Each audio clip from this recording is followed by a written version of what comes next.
Welcome to the Not Old Better Show, Smithsonian Associates interview series on radio and podcast.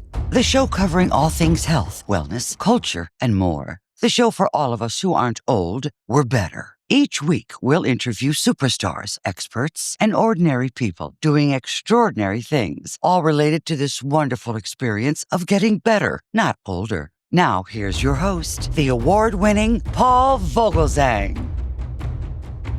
Well, welcome to the Not Old Better Show, Smithsonian Associates Inside Science interview series. I'm Paul Vogelzang, and as always, I'm delighted you're joining us for this 60th anniversary specials. We have got just some fantastic episodes ahead, and today's, I promise, won't disappoint. It features a truly fascinating story, a story that blends science, adventure, and a touch of heartwarming curiosity. Imagine standing in the bitter cold of Siberia, surrounded not by wolves or dogs, but by foxes. Foxes that wag their tails, nuzzle your hand, and even seem to laugh right along with you. These remarkable animals are at the center of a six-decade experiment that has forever changed how we understand evolution, domestication, and our connection to the natural world. I'm so pleased that we are joined again by evolutionary biologist, acclaimed author, returning guest, audience favorite, who goes on, and Smithsonian Associate, Alan Dugatkin. Smithsonian Associate Dr.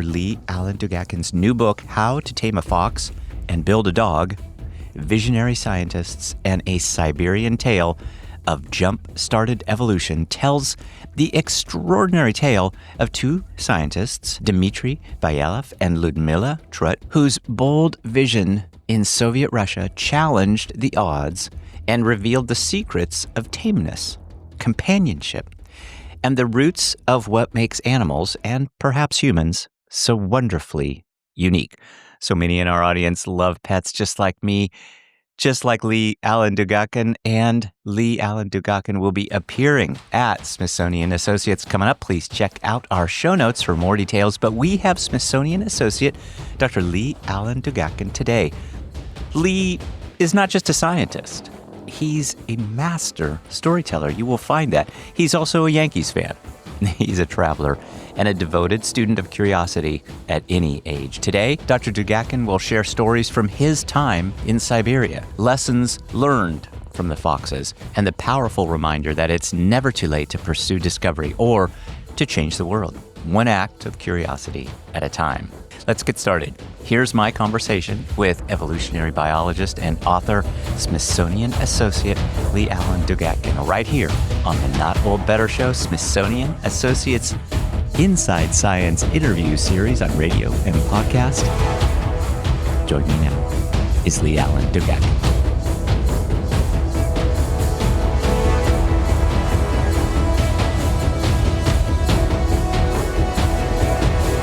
Smithsonian Associate returning guest Alan Dugatkin is our guest today. Going to be presenting at Smithsonian Associates. How to Tame a Fox is the title of your book, Dr. Dugatkin. It's just wonderful. I mentioned to you I'm a dog person. I'm excited to talk about this subject with you, but welcome. Thank you very much. I'm always delighted to talk about this. It's one of the most interesting, life-changing events I've ever been involved in. So yeah, I gathered that. And so let's just jump in. Why don't we start really at the start and maybe tell us just briefly what you're going to share with us at Smithsonian Associates, and in particular how you'll be using Zoom, because I imagine since we're all on Zoom these days, you've got some slides and pictures and lots of great stories to tell us. Sure, absolutely, yeah. So I'm sure we'll get into some of the stories and things as we get along. But basically, for the Smithsonian, I'm going to be giving an hour-long talk, and it's basically going to be discussing this incredible 66-year-long experiment that's been going on in Siberia, where they have been domesticating silver foxes to kind of replay the evolution of the dog in real time. And that study was, until about 8 months ago, led by my friend and colleague, a woman by the name of Ludmila Trut. Unfortunately, Ludmila passed away about months ago. The experiment goes on. She led it for 65 years, and I'll certainly be talking about her and her work. And so in terms of the technology using Zoom and that sort of thing, yes, there'll be lots and lots of slides with photos of these remarkable domesticated foxes, but also photos of the researchers and a little bit sort of describing some of the results as well. And so it's just a remarkable story. I was really lucky to be involved with Ludmila. And our condolences, of course. Thank you for sharing that. Absolutely. It was actually something that, it was fairly large news in the scientific circles, and there were a lot of obituaries in major places, and so she was recognized for what she did. But thank you. Yes, of course. Very personal, as you say, and this whole decades-long experiment has been personal. I wonder what drew it to you originally. Yeah, so my own background is in the field of evolution and animal behavior, and so ever since I can remember, ever since grad school, I've sort of known about this experiment. And then I would say about 15 years ago, I returned to it. I was looking for interesting projects for a book. I returned to the science and of what they were doing, and I realized at that point that there was a lot more going on in this study than just the science. That in fact there was a lot of politics involved in this story, dangerous for the researchers involved. And I also realized over time how in many ways it was a kind of love story between the researchers and the animals. And so I reached out to Ludmila probably, I don't know, I would say around 2010 or 2012. And I said, I would love it if you might be interested in joining me to tell this story to the world in book form. And she was. She knew a little bit about my work, and we arranged. I visited twice. Spent a couple of weeks in Siberia talking with her and everybody, and so that's how I got involved in it in the first place. It's a wonderful story. The name of the book, of course, is How to Tame a Fox and Build a Dog. And I love what you say, too, about visionary scientists and a Siberian tale of jump-started evolution. I think so many in my audience, and me included, think of evolution as this very lengthy process that, over decades and time shapes our beings and who we are and our science behind us and DNA and everything. But you use this interesting term about jump-started evolution. So what does that mean? And how did that work in this case? Yeah, so it's a great question. I mean, and it's perfectly reasonable to actually, in fact, envision evolution as this long process that often takes centuries, even millennia, to unfold. And in fact, so I mean, one of the major reasons they did this experiment was to study the domestication of dogs and domestication in general. And in fact, that the production of dogs through domestication probably did take on the order of thousands of years before we had something that resembled what we would say now is a dog that had evolved from a wolf. But in fact, what they wanted to do was figure out a way that they could speed up that process and actually study it in real time. And basically, to do that, what you do is you create very stringent criteria for how you're going to select the animals that you work with. So what I mean is what they did was they only chose the top 10% of the animals that were the calmest, tamest of the animals, which is a much more stringent criteria that would have been used by our ancestors thousands of years ago. So the idea was that hopefully that would speed up the process dramatically dramatically. And in fact, it happened even way faster than they envisioned because of some of the underlying genetics that I'm sure we'll get into as we go along. Mm-hmm. Yeah, That's as I when it started. got it. Again, so fascinating, Dr. Dugatkin, because I mentioned to you, we're dog people here in our household and love those animals.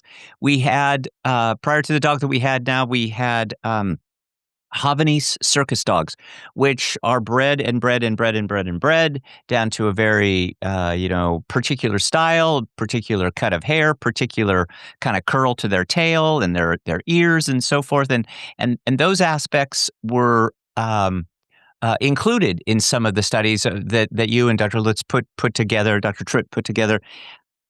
It was interesting with our own dogs that they never stopped wanting to chase a squirrel. And so I wonder, are there just some things that you're just never going to, kind of get rid of despite, kind of working on some of these traits? It's I think there probably are. So there are some things that are probably so ingrained genetically that it's going to be difficult to get rid of them. Like you say, the hunting instinct.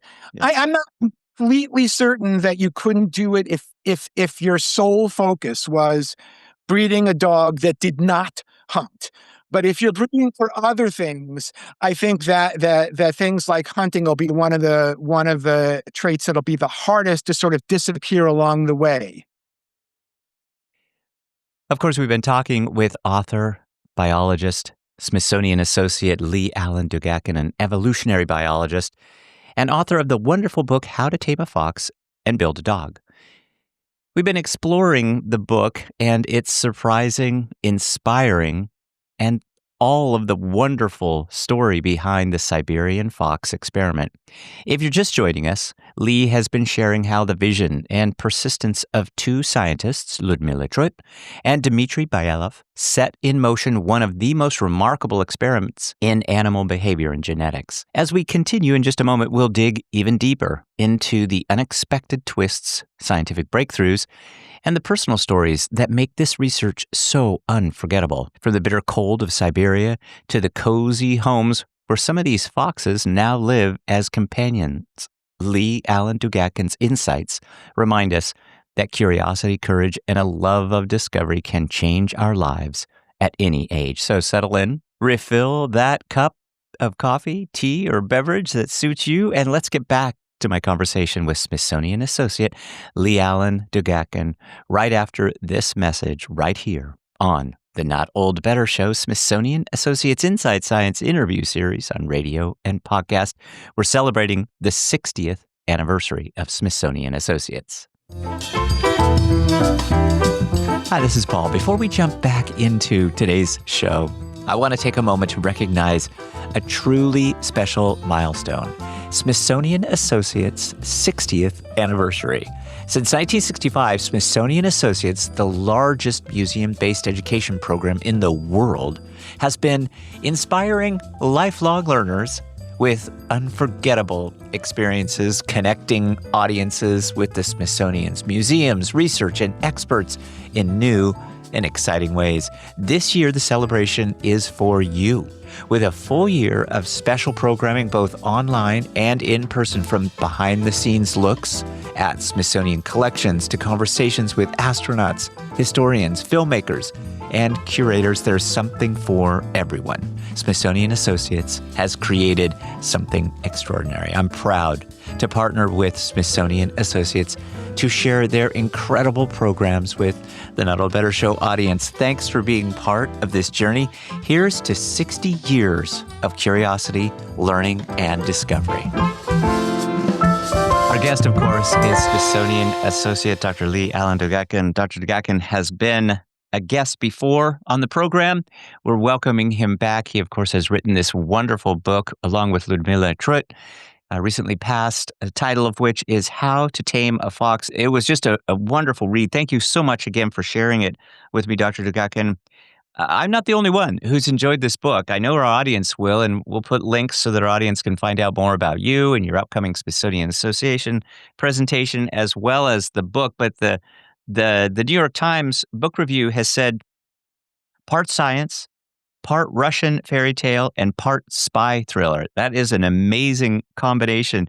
And you kind of have alluded to, some of the post-war Russian defiance at the scientific community that kind of took its toll along the way here. It really there is very much this political climate throughout the book, and I wonder if you elaborate on that and maybe tip us off to what are the aspects there, particularly the spy thriller part, because that just jumped right out at me. Sure. Yeah. I mean, so the experiment started with Dr. Trut's mentor, a fellow by the name of Dmitri Belyaev. And so Belyaev really came up with the idea that would develop into this experiment in the early 1940s. And this was a very strange time in the Soviet Union in terms of science. So before this period, the Soviet Union was considered one of the leading places to study genetics in the world.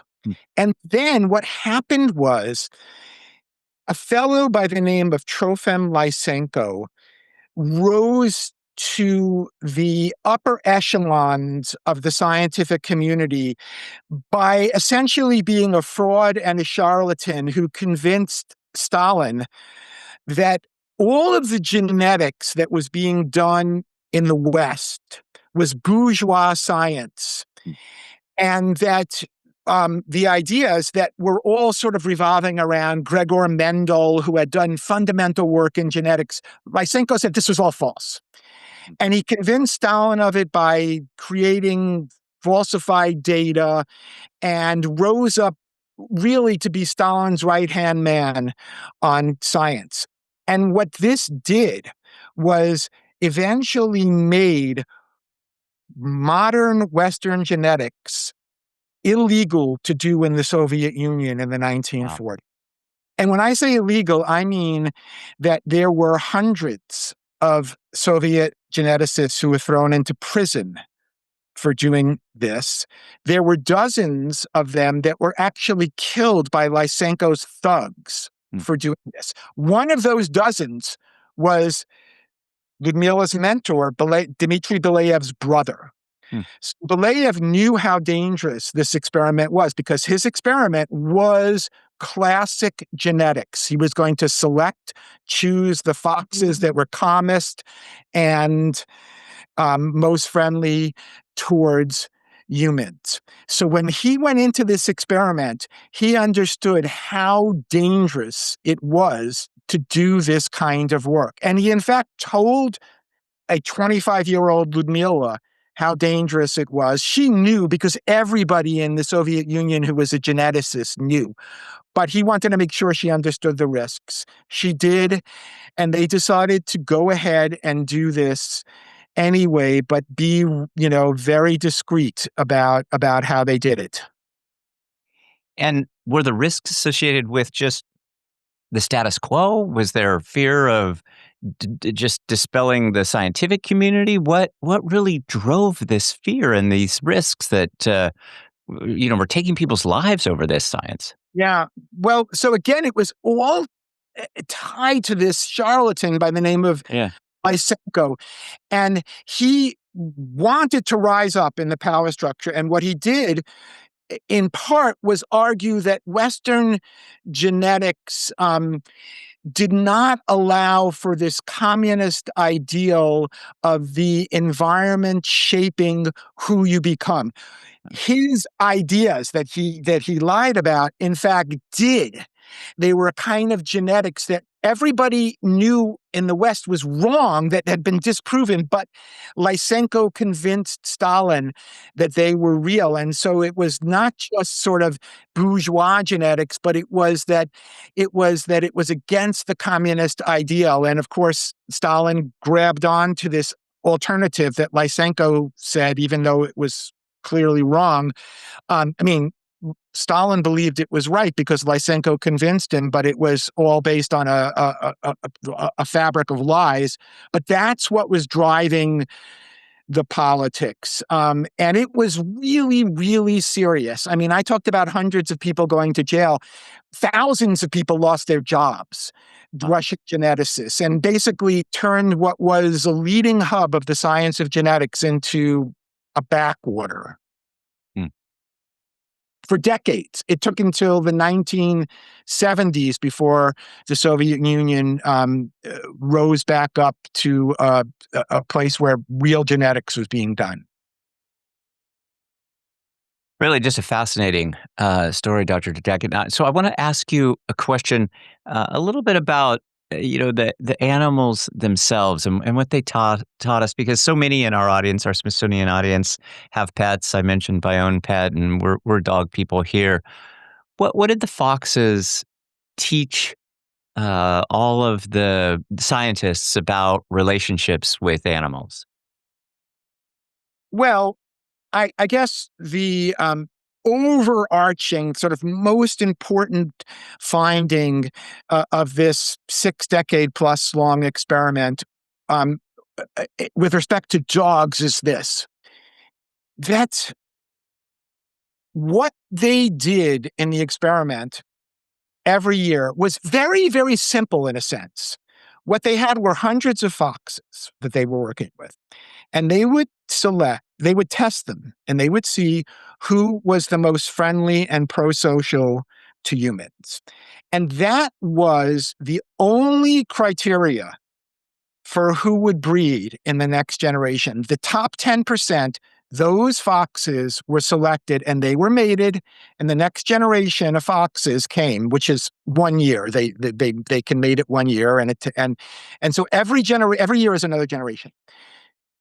What's so incredible, and Belyaev and Trut predicted this, but it's still incredible, is that based only on their behavior, right, what started to happen was all of these changes to their body shapes and their hormone levels and everything about them. So, for example, after just a handful of generations, what they found when they chose the friendliest animals, and only selecting on that, was that they started to have foxes that had droopy ears, like we think of in dogs. They're never choosing the foxes based on what their ears look like. They started getting droopy ears. And they started getting curly tails, another thing that we associate with dogs and lots of domesticated animals. Then they started getting animals that had very low stress hormone levels that allowed them to be friendlier and friendlier. Then they started getting animals foxes whose faces started looking rounder, more dog-like than the pointed snout. They started getting foxes who had kind of chunkier legs that looked like dog legs, not these very thin legs that you need as a fox to run around.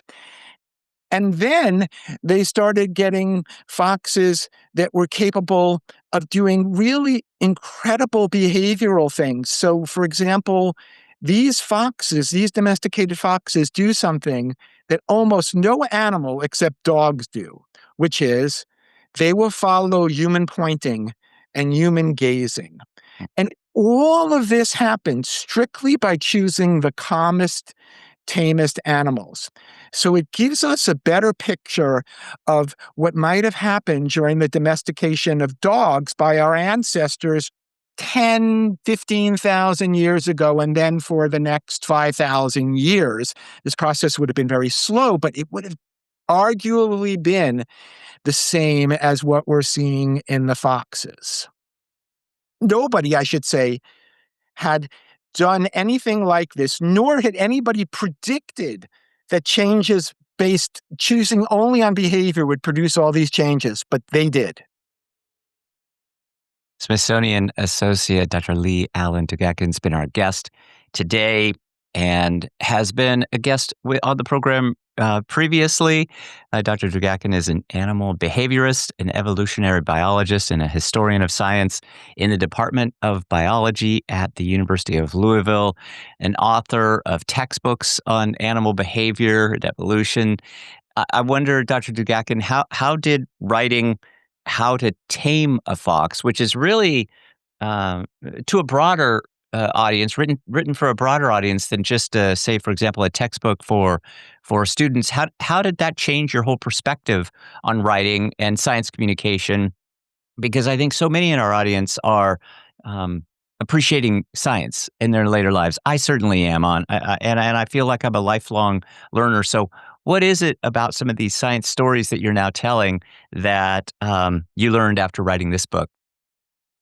Yeah, I mean, it was really a life-changing event for Yeah, me, yeah. in part because I was able to spend time with this Russian research group in Siberia twice in 2 different winters. And I was lucky enough to have my son, who at the time was 17, came along with me. And I think, it really taught me how important the people behind the science are and how often there are these sub stories, subplots going on that you just don't know about when you read, so let's say, the science journals or a science textbook. That it's people and learning to understand, how did they come up with this idea? Why did they come up with this idea? What sort of hurdles did they face when they had to do the experiment? And this experiment is so unique in that sense. You don't find 60-year-long plus experiments. You don't find the kind of political spy story things that we've been talking about. And it just really, for me, raised the bar on in terms of what kind of books I will write. Once I wrote this, I realized, I can't write things now unless they really have all of these different components. Now, I have to say, as any author, there was this period where I tried to sort of find another project that was like this one because it was so passionate. And then I realized I can't do that. I have to step back and just think bigger, like about, it has to have the narrative, it has to have the people, it has to have the challenges. I can't match what we did in the Fox book, but we can find stories like this and write about them. Thank you. Yeah, you could hear my dog there in the background a little bit. He's enjoying the all the conversation too. What was an unexpected moment from your time in Siberia? What did you what maybe favorite story do you have from that time period? Because I imagine visiting foxes in Siberia is a very unique place to kind of go and see them. Yeah, yeah. So one aspect of it, like I said, was that my son came with me, and Yeah, that's wonderful. that was huge, Yeah. in terms of just the effect. But I think we specifically chose to go in the winter. So we were there twice in 2 different Januaries. And Siberia in the winter is what you think it is, which is Yes. minus 40 degrees Oh and my God. 6 feet of snow and that sort of thing. And I think one sort of moment that stays with me all the time is that during the experiment, there was this one sort of sub story that occurred where there was this little house on the experimental fox farm where they do this. And what Ludmila had done was, as a little side part of the experiment, she actually lived with one of these foxes and the fox's offspring for a year in this tiny little house to see what would it be like. Are they really dog-like in terms of living with them, not just experimentally? So there's this house that she did this in the 1970s. And when we got there, that house still stands, although, inside it's a wreck. And I thought, okay, I really want to see this house where she lived with this special fox whose name was Pushinka, which means little ball of fuzz. And so I said to Ludmila, can you just point us out to where that house is? We'll go over, we'll explore it. She at this time was, 82, 83, something like that. She said, no, I will take you there. And we walked there, and the snow was like halfway up her because she was a small lady, maybe barely 5 feet, less than that. She insisted at 83 to walk us there. to take us over to the house through the snow, go into this house that was inside a wreck, and show us room by room all of the places that she and Pushinka had these incredible experiences. And that sort of brought it to life in a way that I don't think anything else could have. That's lovely. What a wonderful story. Dr.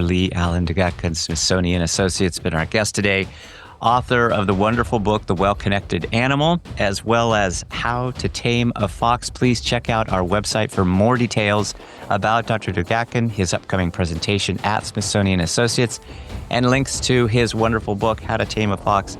Dr. Dugatkin, it's always a pleasure talking with you. I learned so much, and this has just been one of those subjects. I know our audience is just going to love this, but have a great rest of your day. We look forward to seeing you at Smithsonian Associates, and then selfishly, I look forward to seeing you again because I really enjoy talking to you. Thank you so much for your generous time. Thank you so much. I enjoyed it. It was a pleasure. Thanks for joining us today on this special episode of the Not Old Better Show, Smithsonian Associates Inside Science interview series on radio and podcast. It's been a pleasure to hear again from Dr. Alan Dugatkin and to discover the remarkable story of how a bold experiment in the Siberian cold helped us better understand the nature of animals and ourselves. We all love our pets here on the Not Old Better Show, and Alan Dugatkin has shared all of that with us. He will share more as he is appearing at Smithsonian Associates coming up. Please check out our show notes for all of those details. If you'd like to listen to more conversations like this or revisit today's episode, you can find our full library of interviews and stories at notold-better.com. Be sure to connect with us on social media. We're on Twitter, X at Not Old Better, and Instagram at Not Old Better, where we share updates, behind-the-scenes moments, and news about upcoming guests. This episode, like all our shows, is a production of NOBS Studios. I'm your host, Paul Vogelsang, and I want to thank you for being part of our community. Please be well, be safe. Let's talk about better. The Not Old Better Show. I hope you'll join me again next time for more inspiring conversations and stories designed especially for you. Until then, take care. Keep pushing, pursuing, be curious, enjoy. Thanks, everybody. We will see you next time. Thanks for joining us this week on the Not Old Better Show, Smithsonian Associates interview series on radio and podcast.